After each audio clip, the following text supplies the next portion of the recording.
ಈ ಪ್ರಕರಣ ಇದೆಯಲ್ಲ ಅಂದ್ರೆ ಗುತ್ತಿಗೆದಾರ ಸಚಿನ್ ಆತ್ಮಹತ್ಯೆ ಪ್ರಕರಣ ಇದು ಸಹಜವಾಗಿ ಬಿಜೆಪಿಗೆ ಒಂದು ಅಸ್ತ್ರ ಆಗಿದೆ. ಗುತ್ತಿಗೆದಾರ ಸಚಿನ್ ಅವರ ನಿವಾಸಕ್ಕೆ ಇವತ್ತು ಬಿಜೆಪಿ ರಾಜ್ಯಾಧ್ಯಕ್ಷ BY ವಿಜಯೇಂದ್ರ ಕೂಡ ಭೇಟಿ ಕೊಡೋರಿದ್ದಾರೆ. ವಿಜಯೇಂದ್ರ ನೇತೃತ್ವದ ನಿಯೋಗ ಸಚಿನ್ ನಿವಾಸಕ್ಕೆ ಭೇಟಿ ಕೊಡಲಿದೆ. ಬಾಲ್ಕಿ ತಾಲೂಕಿನ ಕಟ್ಟಿತೂಗಾಂವ್ ಗ್ರಾಮದ ನಿವಾಸ. ರಾಜ್ಯ ಬಿಜೆಪಿ ಘಟಕದ ಅಧ್ಯಕ್ಷ BY ವಿಜಯೇಂದ್ರ, ಪರಿಷತ್ ವಿಪಕ್ಷ ನಾಯಕ ಛಲವಾದಿ ನಾರಾಯಣಸ್ವಾಮಿ, MLC ರವಿಕುಮಾರ್, ಕಲಬುರಗಿ ಹಾಗೆ ಬೀದರ್ ಜಿಲ್ಲೆಗೆ ಸಂಬಂಧಪಟ್ಟಾಗಿನ ಬಿಜೆಪಿಯ ಶಾಸಕರುಗಳು, ಮುಖಂಡರುಗಳು ಸಂಜೆ 7 ಗಂಟೆಗೆ ಭೇಟಿ ಕೊಡ್ತಾ ಇದ್ದಾರೆ ಅನ್ನುವಂಥದ್ದು ಗೊತ್ತಾಗ್ತಾ ಇದೆ. ಸರ್ಕಾರದ ವಿರುದ್ಧವಾಗಿ ಒಂದು ದೊಡ್ಡ ಮಟ್ಟದ ಅಸ್ತ್ರ ಈಗ ಬಿಜೆಪಿಗೆ ಸಿಕ್ಕಂತಾಗಿದೆ.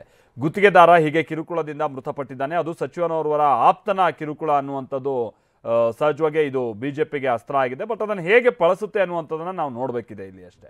ಮತ್ತೊಂದು ಕಡೆ ಪ್ರಿಯಾಂಕ್ ಖರ್ಗೆ ಅವರು ಇವ್ರು ಹೋಗಬೇಕಾಗಿರುವಂಥದ್ದು ನಿಯೋಗ ಇದೆಯಲ್ಲ, ಇದು